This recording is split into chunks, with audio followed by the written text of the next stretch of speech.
ఈరోజు చంద్రబాబు నాయుడికి కానీ పవన్ కళ్యాణ్కి కానీ ప్రజలకి 14 ఏళ్ళు అధికారంలో ఉన్నాము, ఏం చేశానో చెప్పుకోలేనటువంటి దుస్థితి చంద్రబాబుది. 5 సంవత్సరాలు సపోర్ట్ చేసి ముఖ్యమంత్రి చేసినటువంటి చంద్రబాబు ఏం చేశాడో చెప్పుకోలేనటువంటి దుస్థితి పవన్ కళ్యాణ్ది. నేను ఒకటే చెప్పదలుచుకున్నా, ఈ రాష్ట్రంలో ఉన్నటువంటి జనసేన శ్రేణులు కానీ జనసేనకి సపోర్ట్ చేసేటువంటి వర్గాలను కానీ నేను ఒకటే అడుగుతున్నా, తెలుగుదేశం పార్టీ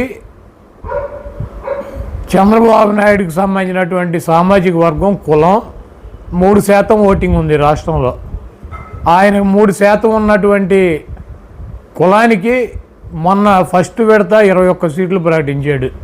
ఇంకా రాజమండ్రి రూరల్ కావచ్చు, దెందులూరు కావచ్చు, మైలవరం కావచ్చు, లేకపోతే పెనలూరు కావచ్చు, లేకపోతే గుంటూరు జిల్లాలో గుంటూరు టౌన్ కావచ్చు, లేకపోతే ఎరపతినేని సీటు కావచ్చు, నెల్లూరు జిల్లాలో కావచ్చు, అనంతపూర్ జిల్లాలో ఉన్నటువంటి ధర్మవరం కావచ్చు, ఇంకా 10 సీట్లు ఆయన సామాజిక వర్గానికి సంబంధించినటువంటి కమ్మాలకు సీట్లు ఇవ్వడానికి చంద్రబాబు నాయుడు సిద్ధంగా ఉన్నాడు.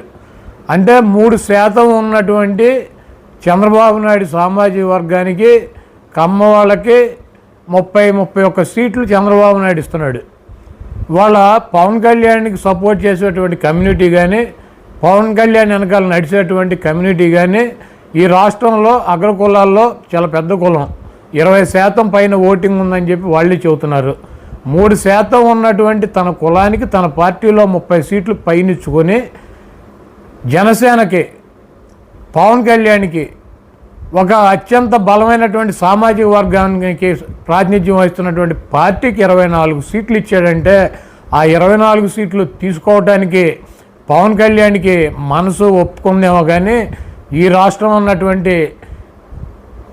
జనసేనకు సంబంధించినటువంటి ఓట్ బ్యాంక్ కానీ ఆ సామాజిక వర్గం కానీ కూడా ప్రశ్నిస్తున్నారు. అతనికి సంబంధించినటువంటి కులానికి సంబంధించినటువంటి వ్యక్తులకు ఇచ్చినటువంటి 3% ఉన్నటువంటి వ్యక్తులకు ఇచ్చినటువంటి సీటులు కూడా అలయన్స్లో జనసేనకి ఇవ్వకపోతే మేము ఎట్టి పరిస్థితుల్లో ఓటేమని చెప్పి ఆ సామాజిక వర్గానికి సంబంధించినటువంటి వ్యక్తులే చెప్తున్నారు. పర్టికులర్గా ఈ 32 మందిని చిత్తుగా ఓడిస్తామని చెప్పి జనసేనకు సంబంధించినటువంటి సామాజిక వర్గమే చెప్తుంది. కాబట్టి ఎట్టగొట్ట వాళ్ళ ఓటుని చంద్రబాబుకు ట్రాన్స్ఫర్ చేయాలంటే జగన్మోహన్ రెడ్డి గారిని పచ్చిబూతులు తిట్టాలి, మా అందరినీ పచ్చిబూతులు తిట్టాలి, మాతో తిట్లు తినాలి, తద్వారా ఆయనకి సింపతి క్రియేట్ చేసుకొని నన్ను తిడుతున్నారని చెప్పి ఆ ఓటుని చంద్రబాబుకు ట్రాన్స్ఫర్ చేసి ఆయన ముఖ్యమంత్రిని చేయాలన్నటువంటి ఒకే ఒక లక్ష్యం కనబడింది. దాంతో యుద్ధం చేస్తానని అనుకుని పవన్ కళ్యాణ్ ఫీల్ అవుతున్నాడు. తప్పకుండా ఈ రాష్ట్ర ప్రజలు తన కులానికి 32 సీట్లు ఇచ్చుకున్నటువంటి చంద్రబాబు నాయుడు ఒక పార్టీని అధికారంలోకి తీసుకురావటానికి కలిసినటువంటి పవన్ కళ్యాణ్కి 24 సీట్లు ఇచ్చిందని బాగా గుర్తించారు. కుక్క ఘాటికి చెప్పు దెబ్బ అని చెప్పి చంద్రబాబు నాయుడు దవడ పళ్ళు రాలిపోయేటట్టు ఈ రాష్ట్రంలో కాపు సామాజిక వర్గం చంద్రబాబు నాయుడు పళ్ళన్నీ రాలిపోయి ఇంకొకసారి ఇటువంటి పిచ్చి ప్రయత్నాలు చేయకుండా వాడికి బుద్ధి చెబుతారు.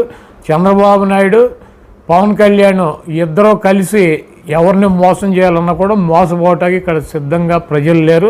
చంద్రబాబు నాయుడికి కాపు సామాజిక వర్గం డెఫినెట్గా పవన్ కళ్యాణ్ బలి చక్రవర్తిలాగా పాతాళంలోకి తొక్కేస్తానని జగన్మోహన్ రెడ్డి గారికి చెప్పాడు. ఈయన ఒక పాదమే, ఈ రాష్ట్రంలో 80 లక్షల పాదాలు ఉన్నాయి. పవన్ కళ్యాణ్ని నాశనం చేస్తున్నటువంటి చంద్రబాబు నాయుడిని 80 లక్షల పాదాలతో చంద్రబాబు నాయుడిని ఇంకా ఎప్పుడు జీవితంలో పైకి లేకుండా పాతాళంలోకి తొక్కి ఆయన్ని సమాధి చేయబోతున్నారు. తప్పకుండా అదే జరుగుతుంది.